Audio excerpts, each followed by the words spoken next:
management in all SWFs totaled $12.8 trillion, up more than tenfold over the last 2 decades. We have invested in 9,000 companies around the world. We own 1.5% of all the equities in the world. In Europe, we own close to 3%. And then we own bonds and we own real estate. That's Nikolai Tangen, the man in charge of Norway's sovereign wealth fund valued at roughly, get this, $1.7 trillion. It's a big fund in a small country, right? And you have a lot of stakeholders, people who want to have a say in pretty much everything, right? And so you have to navigate this. I would say the ministry has been tremendously important in the success of the fund. I think we have great politicians in the country, but we need to navigate all these stakeholders, and that's a very, very interesting exercise. At the end of 2023, Tangen's Government Pension Fund Global topped the list of such funds, followed by China's CIC and SAFE Investment Company, with 2 from the Middle East, Abu Dhabi's and Kuwait's, rounding out the world's top 5. It's no coincidence that so many of the countries with large sovereign wealth funds, like Norway, are rich in oil and other natural resources. The usual context is when you have a country that is in surplus at the government and at the national level because of very large exports. Then you have all this huge fund, and often you can't invest it all at home, and so you want to go and invest it abroad. Initially, the strategy was to invest mostly in equity, in real estate, so to invest definitely outside their natural resources, although they also invest in oil companies outside their countries.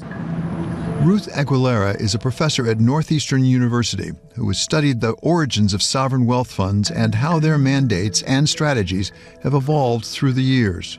Now they have become very sophisticated. They are investing in AI, data centers, and also a huge push towards green infrastructures and renewables. So that's another kind of like big asset class that they're investing in. So it has totally switched from investing more in, they definitely invest in all the publicly traded companies, but now the focus has switched towards what many investors are doing, AI and sustainable investment. As the largest sovereign wealth fund, Tangen's NBIM in some ways sets the pace for others. So Norway is the poster child of sovereign wealth funds, mostly because it's super transparent in their goals. So not only they have a council of ethics, which has existed for a long time, but in 2012 they decided that they would only invest in companies that they have good corporate governance. You are the CEO of the largest sovereign wealth fund in the world. Where did it come from? Where did NBIM come from? Well, it's very interesting. So in Norway, they found the oil in '69, and it was the last attempt. They were drilling the last well, and if they hadn't found oil then, they would just have needed to pack up the toys and go home. It was announced to the Norwegian people the day before Christmas Eve in '69. And in many countries, it had been a curse. It had crowded out industries, it had led to corruption and so on. And so the politicians in Norway decided to set up this fund. And it was set up in '96, started with 2 billion Norwegian kroner, and is now grown to 19,000 billion Norwegian kroner, or $1.7 trillion.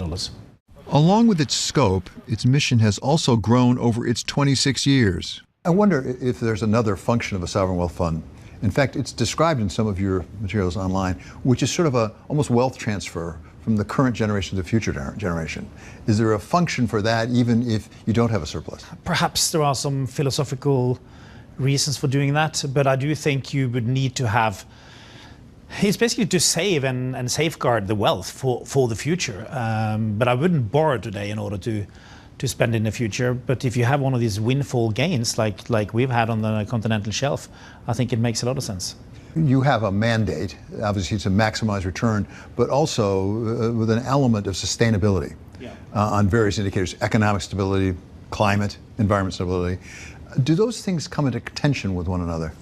No, I don't think they do, because we believe that climate risk is a financial risk. And the reason for that is that if you have, we own 1.5% of all the equities in the world, and if we have one company polluting, well, it's being picked up by all the other companies we have. We need to care about, the future. We need to care about the climate.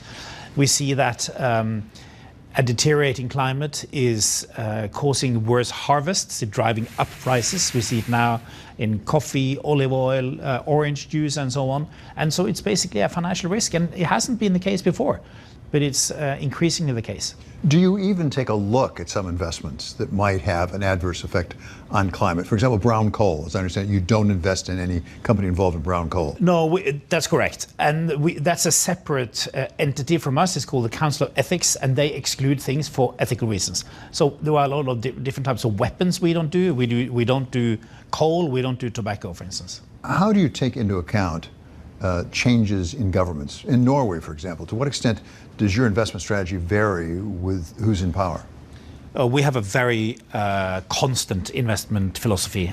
And I think that's really one of the success factors behind the fund, is that our investment mandate is widely anchored. So all the political parties agree on kind of the big guidelines, the main guidelines for the fund. It means that when we have a change of government, our investment philosophy does not change. It remains constant. Given your emphasis on the environment, do you see a retrenchment in a lot of companies in their commitment? Yes, there is retrenchment. There is a backlash against ESG and against climate.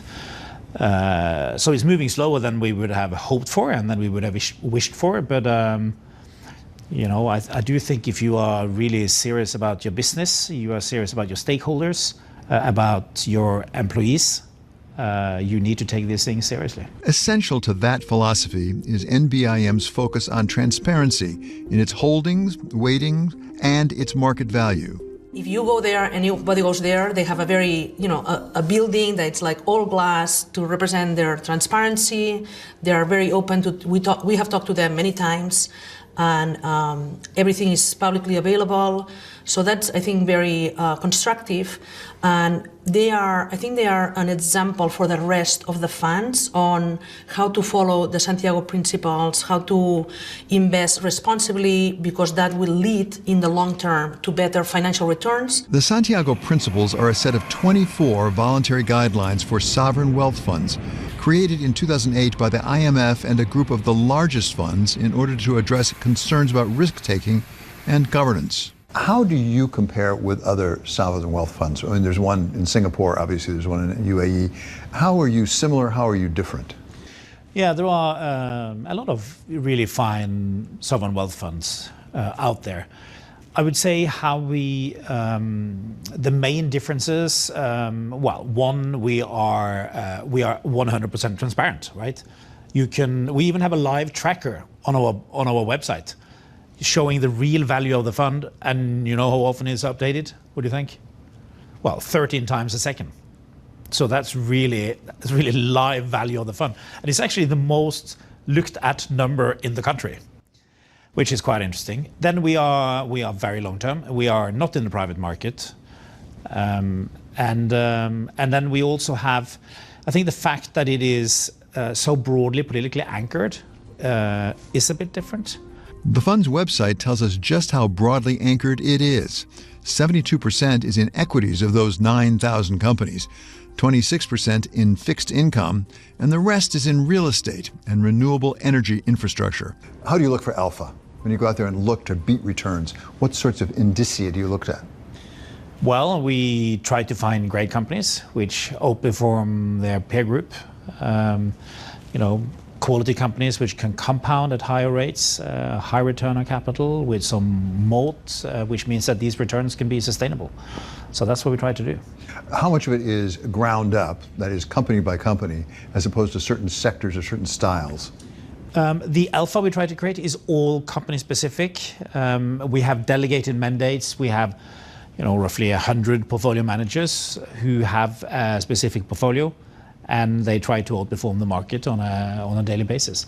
Now, we try to have a longer term time horizon in what we do. So typically we would measure results over a rolling 3-year period. And I think that's important in this market, to be increasingly long term in your thinking. You are, last time I checked, 70% in equities. Yeah. Does that vary, and who decides to vary it? Well, it's the ministry who decides. Now it has been pretty constant for a long period of time. We increased the equity portion from 40 to 60% during the financial crisis. So actually during 2008, 2009, we were probably the biggest buyer of equities in the whole world. Now, in retrospect, that turned out to be a good thing. Unlike some of its peers, none of the fund is invested in private equity. You didn't mention private equity or private credit.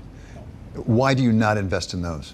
Well, that's not in our mandate. So we only invest in listed equities. We have suggested that to the Parliament, that we should be allowed to go into private investments, but so far we cannot do it. There is a political process, and then we'll see where that will lead, because we do think we should have all the tools in the toolbox, but for the moment we haven't. Even without all the tools in the toolbox, few would argue that Norway's sovereign wealth fund has been anything but a success for the country.